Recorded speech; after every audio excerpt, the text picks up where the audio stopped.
बिस्मिल्लाहिर्रहमानिर्रहीम अस्सलाम वालेकुम वरहमतुल्लाहि वबरकातुहू। उम्मीद है आप सब लोग खैरियत से होंगे। इससे पहले बात हुई थी प्रोफेशनलिज्म इन टीचिंग की। उसके हवाले से आपको बताया गया कि कौन कौन सी ऐसी क्वालिटीज़ हैं जो एक टीचर में प्रोफेशनलिज्म के लिहाज से ज़रूरी हैं। तो आज बात करेंगे कि किसी भी टीचर में अगर हम देखना चाहते हैं कि ही इज़ अ प्रोफेशनल और she is a professional teacher, तो कौन कौन सी खसूसियात उनमें होनी चाहिए। तो सबसे पहली जो खसूसियत है वो है आपकी नीट अपीयरेंस।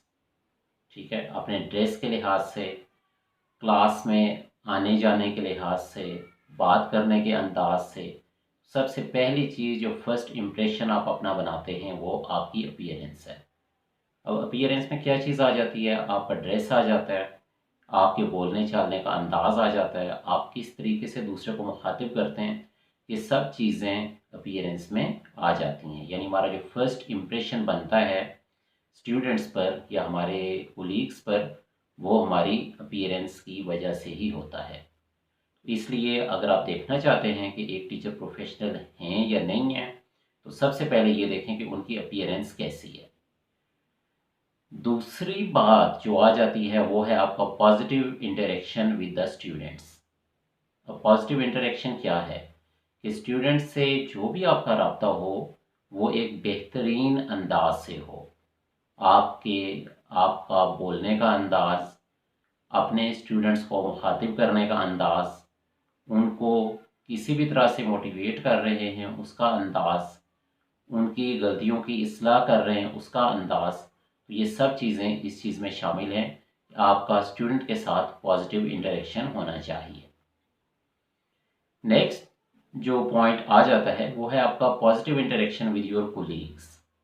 ठीक है, कोलीग्स के साथ लाजमी बात है कि जब आप स्कूल में काम कर रहे होते हैं, एक ही जगह वर्किंग इन्वायरमेंट आपका होता है, तो समटाइम्स कोलीग्स के साथ डिफरेंस ऑफ ओपिनियन आ सकता है, या किसी और मामले में भी ये ऐसा हो सकता है कि आप उनसे एग्री ना कर रहे हों।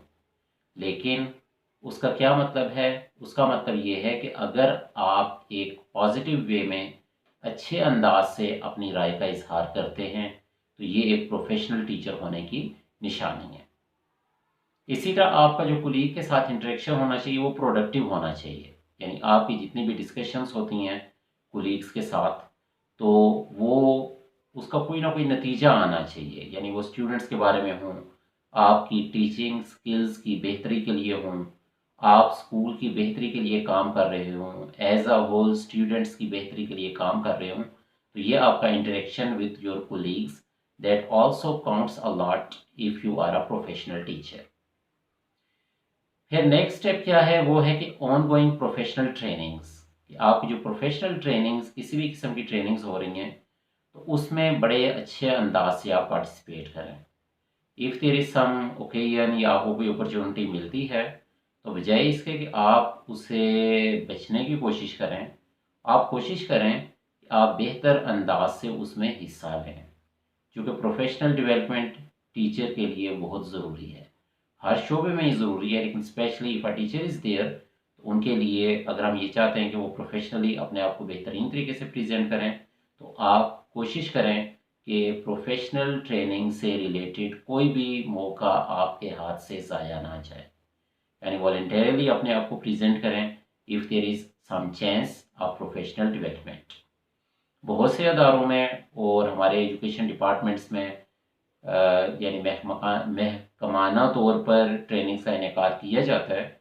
लेकिन अगर कोई ऐसा चांस नहीं भी आता, तो आप खुद ऑनलाइन या और किसी अदारे में जाके प्रोफेशनल ट्रेनिंग्स हासिल करें। उसके लिए काफ़ी सारे नेटवर्क्स हैं। futurelearn.com, futurelearn.com, ये एक वेबसाइट है जिस पे बहुत अच्छे कोर्सेज अवेलेबल हैं, और ये सारे के सारे फ्री हैं। There is the different duration of these courses. कुछ 4 वीक्स के हैं, 6 वीक्स के हैं, 8 वीक्स के हैं। According to your time slot या जो टाइम अवेलेबिलिटी है, उसके मुताबिक आप वहाँ पर जाकर सारे के सारे कोर्सेज फ्री में कर सकते हैं। ठीक है, तो एक प्रोफेशनल टीचर होने के लिए ये चीज़ ज़रूरी है कि आपके पास कोई ना कोई नई स्किल, कोई ना कोई नया कोर्स जो आप कर रहे हों। यानी हर वक्त एक ऐसा काम होना चाहिए कि आप कोई नई चीज़ सीख रहे हो, ठीक है, जो स्टूडेंट से रिलेटेड हो, आपकी अपनी प्रोफेशनल डेवलपमेंट से रिलेटेड हो। तो अगर एक टीचर मुसलसल सीखने की लगन में है तो हम ये कह सकते हैं कि वो एक प्रोफेशनल टीचर है।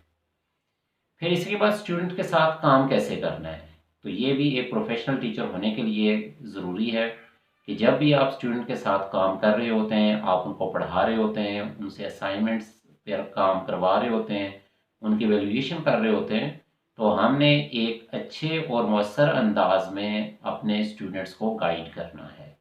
यानी हमारा जो रिलेशनशिप है स्टूडेंट के साथ वो बहुत अच्छा होना चाहिए। अब अच्छा डजेंट मीन्स कि आपने उनको हर तरह से रिलैक्स कर देना है, और इसका ये मतलब ही नहीं है कि बहुत ज़्यादा सख्ती करनी है। There is a term that is used कि बच्चों के साथ आप फ्रेंडली बिहेवियर रखें, but you are not the friend of your students. ठीक है, फ्रेंडली बिहेवियर रखें, दोस्ताना रवैया रखें, बहुत अच्छा है, उनको समझें, उनके प्रॉब्लम्स को समझें, लेकिन उसका ये मतलब भी नहीं है कि आप उनके दोस्त बन जाएं। ठीक है, क्योंकि दोस्त बन जाएंगे फिर आपके लिए बच्चों से काम लेना मुश्किल होगा। तो इसलिए वर्किंग विद स्टूडेंट्स ये चीज़ ज़रूरी है एक प्रोफेशनल टीचर के लिए। Next point is that you have to provide a safe environment for the students. यानी स्टूडेंट सेफ्टी, ये टर्म है कि जो एक प्रोफेशनल टीचर के जहन में होनी चाहिए। अब सेफ्टी में क्या चीज़ शामिल है? सेफ्टी में बच्चों की फिज़िकल सेफ्टी, इमोशनल और सोशल सेफ्टी भी शामिल है। यानी सेफ्टी डजेंट मीन्स कि हमने उनको हादसात से बचा लिया है, एक पुरसकून माहौल फ्राहम कर दिया है, दैट सेफ्टी, ये उसका एक एस्पेक्ट है। आपने उनको इमोशनली और फिज़िकली और सोशली, यानी हर लिहाज से आपने उनको एक सेफ इन्वायरमेंट प्रोवाइड करना है।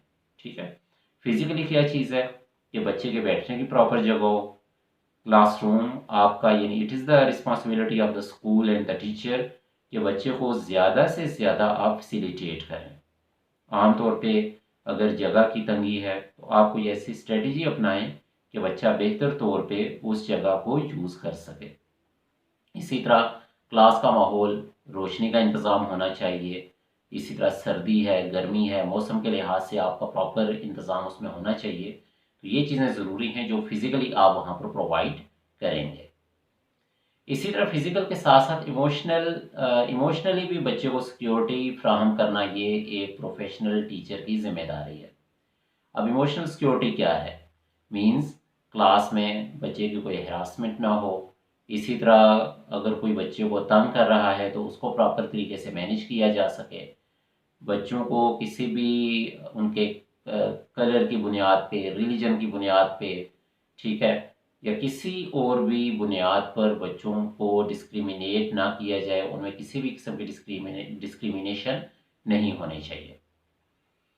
In the same way if a person is a professional teacher, तो आपने रूल्स को फॉलो करना होता है। ठीक है, बहुत से रूल्स हमें लगते हैं कि ये फजूल हैं या इनकी कोई ज़रूरत नहीं है, लेकिन ये ज़रूरी है। यानी उस अदारे के जो भी रूल्स हैं, चाहे आपको समझ आएँ, चाहे आपको वो अनरीज़नेबल दिखाई दें, आपने उनको फॉलो करना है। ठीक है, I want to give an example. जैसे समटाइम्स कुछ स्कूल्स में कहा जाता है कि टीचर्स ने आधा घंटा पहले आना है या 15 मिनट पहले आना है। ठीक है, अब ज़ाहिर ये अजीब सी बात लगती है, शायद हमें बुरी भी लग रही हो कि जी जब स्टूडेंट्स आधा घंटा लेट आ रहे हैं तो हमने आधा घंटा पहले जाके क्या करना है। ठीक है, बट स्टिल इस ये जो आपको पास किया जाता है ऑर्डर, तो इसमें लाजमी बात है जो एडमिनिस्ट्रेशन होती है उन्होंने कुछ ना कुछ सोचा होता है। ठीक है, यानी कोई ना कोई लॉजिक उसमें ज़रूर होती है। तो फॉर देट रीज़न हर एक रूल में ये ना सोचें कि ये आसानी हमने अपनी देखनी है, उसमें आप ये भी देखें कि अदारे की पॉलिसी क्या है और उसके मुताबिक आपने उसको फॉलो करना है। नेक्स्ट जो आपका पॉइंट आ जाता है वो है आपका इंटरेक्शन विद पेरेंट्स। तो इंटरेक्शन विद पेरेंट्स बहुत ज़रूरी चीज़ है। लाजमी बात है कि जब तक आप बच्चों के पेरेंट्स से एक अच्छा इंटरेक्टिव माहौल नहीं होगा तो आप अपने डिज़ायर्ड ऑब्जेक्टिव्स हासिल नहीं कर सकते। तो बच्चों के वालिदैन के साथ बहुत इज़्ज़त से पेश आएँ, और अगर वो कोई नागवार बात कहते भी हैं तो उसको बर्दाश्त करने की कोशिश करें। ठीक है। समटाइम्स होता है कि कोई ऐसी बात कह देते हैं कि जो आपको बहुत ज़्यादा हर्ट करती है, लेकिन कोशिश करें कि नौबत वहाँ तक ना जाए और उसमें बड़े यानी उनकी बात को सुने। समटाइम्स हम टीचर्स एक और गलती बड़ी करते हैं कि जब भी कोई पेरेंट्स आते हैं वो पूछते हैं जी कि आपका बच्चा कैसा जा रहा है या मेरा बच्चा कैसा जा रहा है, क्लास में इसकी परफॉर्मेंस कैसी है। तो एकदम हम बच्चे के जो वीक पॉइंट्स हैं उनको हम डिस्क्राइब करना शुरू कर देते हैं। ठीक है। तो उससे बड़ा नेगेटिव इम्पैक्ट जाता है। देखें, अल्लाह ताला ने हर इंसान में कोई ना कोई खासियत ज़रूर रखी है, और if as we are the teachers, तो हमारी जिम्मेदारी इसमें बहुत हद तक बहुत ज़्यादा बढ़ जाती है। इसलिए पहले कोई बच्चे के पॉजिटिव पॉइंट्स बताएं। बच्चे का यूनिफॉर्म बहुत अच्छा है, ठीक है, उसका बिहेवियर क्लास में बहुत अच्छा है, लेकिन वो पढ़ाई में पीछे है। ठीक है। या फिर ये है कि उसकी पढ़ाई में तो मार्क्स अच्छे हैं, नंबर भी वो अच्छे ले रहा है, क्लास में अच्छी तरह हर सब्जेक्ट वो पिक भी कर रहा है, लेकिन इसका जो टीचर्स के साथ या अपने जो साथी स्टूडेंट्स हैं उनके साथ जो बिहेवियर है उसमें इम्प्रूवमेंट की गुंजाइश है। ठीक है ना। It is called a sandwich approach. Sandwich approach इसमें ये होती है, आप पहले पॉजिटिव चीज़ बताते हैं, फिर उसमें एरियाज ऑफ इम्प्रूवमेंट बताते हैं, और एंड पे क्या है, फिर आप पॉजिटिव चीज़ बताते हैं। तो दिस इज़ द वे कि आप एक बेहतर तरीके से वालिदैन तक अपनी बात कन्वे कर सकते हैं। So hopefully this video will be useful for you. इंशाल्लाह नेक्स्ट वीडियोज़ में आपको मज़ीद इन पॉइंट्स को क्लैरिफाई किया जाएगा। Thank you very much and अस्सलाम वालेकुम वरहमतुल्लाहि वबरकातुहू।